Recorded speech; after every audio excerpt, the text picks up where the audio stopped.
Hello and welcome to the bakingmad.com kitchen.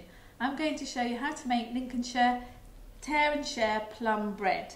And first of all we start off with 2 teaspoonfuls of easy bake yeast, which I'm just going to dissolve in tepid milk. And this is a very rich dough, so that's why we're using 2 teaspoonfuls. And 1 tablespoonful of light muscovado sugar. And the sugar will feed the yeast and start the yeast activating, and it should foam up. So you've got to leave that for about 10 minutes or so to get a nice foam on it while you're weighing out your ingredients. Now you can see we've got a little bit of a foam there, and it's all bubbly and the yeast is working. So I'm going to combine all the wet ingredients. So I'm going to add an egg to it and 60 grams of melted butter. Now I'm going to mix all the dry ingredients, and I've got 250 grams of strong white bread flour, some allspice, cinnamon and salt, and then we're going to beat in the wet ingredients. So just bring that together into a soft dough. Oh, I nearly forgot. I'm going to add half a teaspoonful of vanilla. Just use this lovely Nielsen Massey vanilla. It's got a lovely flavour and just give a nice perfume to the dough. So just bring that together.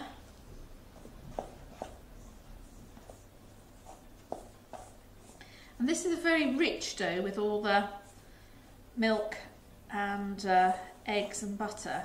So it will take longer to rise than normal. You also need to add 2 tablespoonfuls of light muscovado sugar.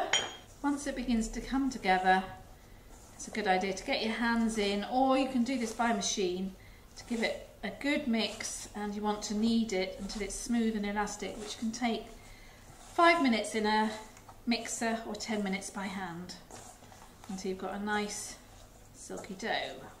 Once the mixture begins to come together, turn it out onto a board and give it a good knead.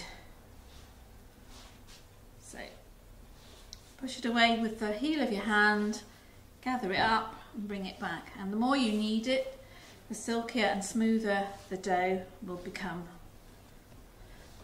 Right, once you've been kneading the dough for about 10 minutes and it's smooth and silky and into a ball, pop it back in the mixing bowl, cover it with cling film and leave it to rise until it's doubled in size. And because it's an enriched dough, that can take 1 to 2 hours or even longer, depending on the room, the temperature in your room. But it really does need to double in size, and then we're going to add the fruit. So once your dough has doubled in size, we're just going to add 125 grams of prunes, which I've just snipped into small pieces, and a tablespoonful of raisins and sultanas. I'm just going to knead those into the dough.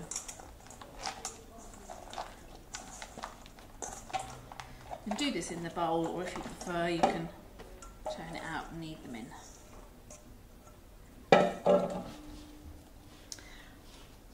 And then we're going to give it a second proving once we've shaped it into our balls. Cut that into 6 equal sizes. And if you're really accurate, you could weigh each one. There should be about 100 grams each ball. And then to shape them into balls, the trick when you're making any bread roll is to cup your hand, and you don't want too much flour on the work surface. You want the surface to be a little bit tacky, and you literally use your hand to roll it into a bun so that you gather the dough underneath and you get a nice smooth top. And then you're placing them like in a flower shape on a lined baking tray. Cover that with cling film and leave it for another half an hour to an hour until they're doubled in size. And then we're going to bake it at 190 centigrade, that's 170 fan, gas 5, for about 30 minutes until golden brown and risen. So here is our lovely browned risen tear and share bread. just yummy.